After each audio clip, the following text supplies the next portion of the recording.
Hey y'all, hey, welcome or welcome back to my channel. It's your girl Crystal, and we are getting back into the Hookup Part 2, Episode 8, Switching Up.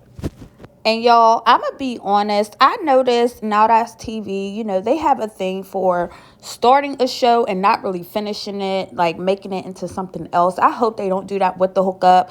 It looks like that's what they're doing with the Hookup. I wish they would have just like finished it out how, they let off with Ethan and I wish like they would have made the switch up. It seems like they're trying to make it into the switch up. And I wish they would have made the switch up into a different show.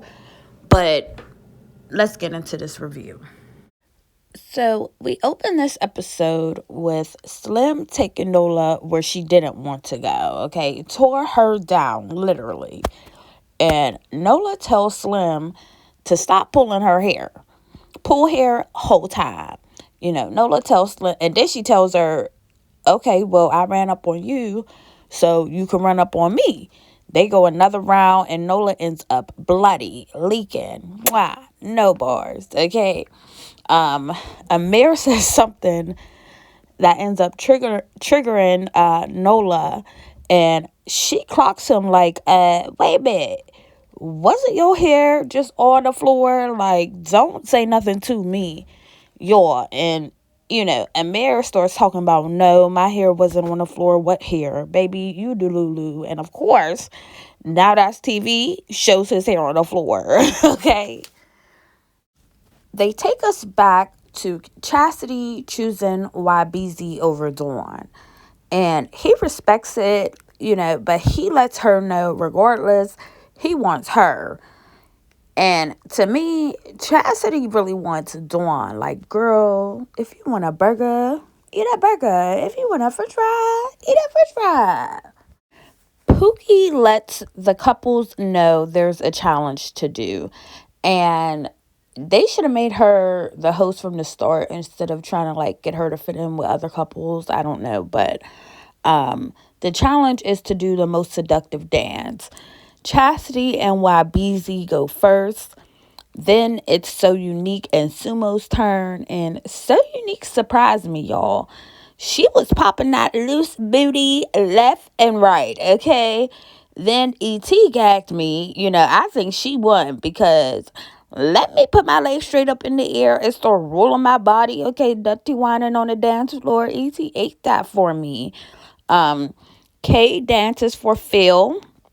And it gave lackluster. Kay seems like, she should or would be in a gentleman's club. And there's a difference between a gentleman's club and a strip club. And I'm not going to say what that difference is, but y'all know. So then we get Mommy G and Tri-State, and it looked like the room was real funky, all shade. Mommy G gives me, she doesn't clean properly. Like, I don't know, but Pookie names her top three. And the top three winners is E.T. and Omar, ate that, Kay and Phil, and So Unique and Sumo. Then Pookie lets the cast know two of the guys will be going home tonight. And they choose Phil and Sumo. Then she drops the bomb that on top of them going home, their peers have to leave as well, okay? You dropped the bomb on me, baby. You dropped the bomb on me. And it's giving favoritism. Both couples just won the challenge. Like, they should have had immunity or something. I think Pookie called that shot, no shade, and it's bullshit for real. But they take it, on the chin, like, what else can they do for real? But in the end, So Unique won. Okay, she left with Sumo, a fine black man that has four businesses. Hello? E.T. and Omar have a conversation about his sexuality. And she asked him, straight up, like, are you gay or bisexual? Because I like my men straight, okay? I like straight men. And he denies it. But I do agree with ET. Let y'all partners know straight up. Give them that option. And y'all may be surprised at the answer. No shade. Then Dawn pulls Chastity and they have a conversation. And, it was getting real cozy, real comfortable. And YBZ snatches Chastity up real quick. Okay, Chastity's kitten was smitten. Like she likes that aggressive shit. No shade. I see you, sister. My body. The niggas is on my body. Yeah. So they go and have their side conversation, and YBZ hyping Chastity up. I love that for her. Like, I was like, oh my gosh, like, girl, go ahead, girl. You are smart, you are brave, you are strong, you is a black woman. Yes. My affirmations over real. You on your, you the one. Ain't nobody with them. Hype me up, hype me up, hype me up. I hype me up. I got 99 problems, but I got 100 reasons. If it rains, sleet, or snow, I'ma ball air seeds, cause I gotta hype me up. And the next morning, Chastity goes into queen mode, okay? And she makes YBZ breakfast. She sets it up on the patio and brought that light-skinned black man some flowers. I loved it. And, before they ate, they prayed together. We need more scenes like this on TV, period. Thank you, NowThatsTV, and happy Black History Month. Mwah. Jigsaw, Mommy G, and Tri-State are trying to be a throuple. Like, was she not eliminated? And this is what I mean, when I talk about them turning the hookup into the switch up and switching shows. Like, let me know what y'all think in the comments below. So they take us back to the DR, and Tokyo is going off on Moses. She done socked him in his face because he's running around talking about her on top of him cheating 3 weeks ago. And y'all know he grabbed that Dominican 304. And this is all alleged, by the way. But I love the way they can articulate themselves and hear each other out. Tokyo, you was dead ass wrong for putting your hands on Moses. You dead ass wrong for being a grown woman on national TV sucking your thumb. No shade. But but that, you're wrong for putting your hands on Moses, and you're wrong for getting on here and sucking your thumb. And Moses let her know, that's the last straw. And I don't blame him. I draw the line there too. No, or T. But he starts second guessing himself. He's second guessing his decision. And he lets her know, like, I'm still in love with you, girl. Okay. And walks out. Then Landon hypes Tokyo up, like, yes, girl, that's your man, sis. Simple. Like, I loved it, but it was toxic. But I loved it. Thank you.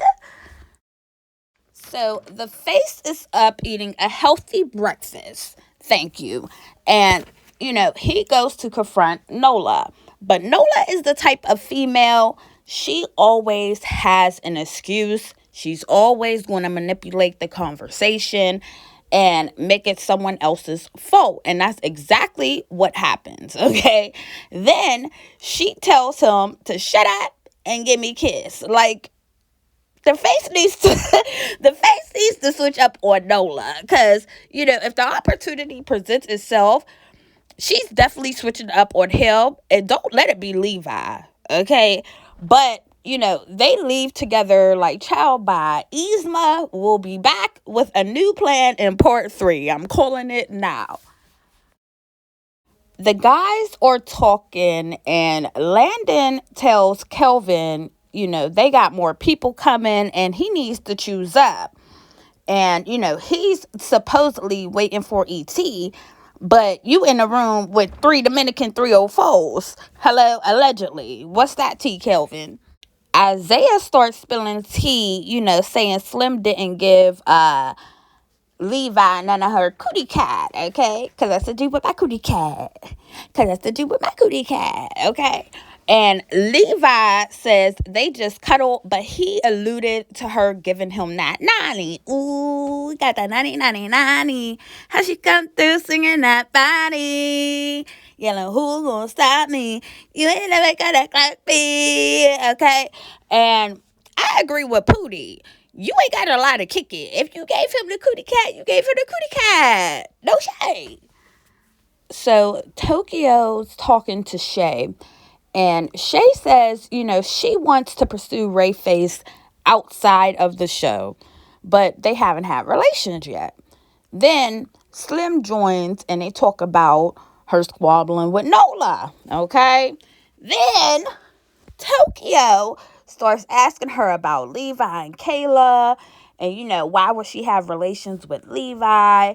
Like, she knew, that's what was going on. But Slim says that they didn't have relations. And Tokyo's like, well, that's not what I heard. And today's Kayla's birthday, but y'all, I agree with Slim, okay? That has absolutely nothing to do with her. She doesn't know Kayla. She don't owe her nothing. You understand? And she don't owe her no loyalty. I see where Tokyo's coming from, because she's her homegirl. But, baby, that's not my homegirl. Simple. Where the hood niggas at? Where's the hood niggas at? I'm looking for the hood niggas. Come on. Come with me. Y'all, Landon got waterman in his room, okay? Feeling like fish, okay? And he starts showing out. He ends up triggering Pootie. Pootie walks out, trying to collect himself, trying to calm himself, count to 10, take some deep breaths. And, Pootie ends up crashing out, okay? He's crashing out, and he ends up pushing Landon. Landon and him start thumping. I hate to see it. I really wish they wouldn't put their hands on each other. Why can't it be, something healthy, something positive, but they, try to communicate a little bit more, maybe. I don't know, y'all. Like, personal therapy, couple therapy, seriously. Let's get this together. Then Pootie pulls Landon's suitcase and throws it in the pool. Like, he puts it in the pool. Landon finds out and literally ends up attacking Pootie. Then he takes Pootie's stuff and throws it in the pool and jumps in it to make sure it sinks. Like, girl, at this point, I want to know what's Landon's zodiac sign. Put it in the comments because that's some pettiness. That's some petty stuff. He's probably the same zodiac as 50 Cent. The couples go horseback riding, but Deja Rain lets the couples know they have to switch up partners. Is given the switch up, okay? Levi gets with Shay, and Ray Face and Moses ends up picking Slim. Clock it. They start racing the horses. They going real fast. And Amir ends up falling off the horse. That would have definitely been me. I have no luck, no shade. Kayla arrives to the house and Pootie spills tea on Levi and who he's been messing with. But, he tells her to get on out with Calvin. Landon introduces her to Calvin. And she gets on that. Okay, thank you. Then Landon and Pootie, they already made up like shit's copacetic. And Landon's so messy, he pulls a hair from Levi's bed. Like, see, I told you he had Slim all up in here. Like, Landon is very entertaining, y'all. I was keying. So they get back to the house and Slim asks Ray Face what's good. Like, I'm feeling our vibe. And she's aggressive with it, talking about like, we gonna get our own room, all of that. Like, I do think Kayla and Levi's situation had influence in her decision. Like, I'd rather get into it with Shay than Kayla. No shade. And Levi allegedly telling Tokyo and other people that he smashed her or alluded to it. Oh, excuse me. Probably gave her a bad taste in her mouth, when it came to Levi. So now she's choosing up in front of him, and Rayface talking about, well, we going to talk, we going to take some shots and, hit the jacuzzi and, we'll talk about that later. Like, he's giving, like, he's trying to create a throuple. Like, I already see it. And I don't blame him. Shay and Slim are fine. Top tier. When it comes to the women, I would definitely put them in a category with Chastity. So, yeah. Then enters Kayla and Isaiah. And y'all, she ends up pressing Levi and, starts asking for Slim. Like, where's she at? Her and Levi start arguing real bad. And the same tea that Levi smashed reached Kayla. And we all know she got that info from Tokyo, okay? And he denies it. Then Slim comes out. She makes her way outside. And Kayla, that kick, your kicks never connect, like, ever, okay? Slim ends up throwing a can of pop at Kayla, and when she took that chain off, I knew it was over. I knew it was over from there. They square up, and Slim is tearing Kayla up, all face shots, y'all. And that's where we leave off with this episode. Leave a like and make sure y'all subscribe to my channel. It's free, no shade. And I will see y'all in the next one. Mwah. No bars.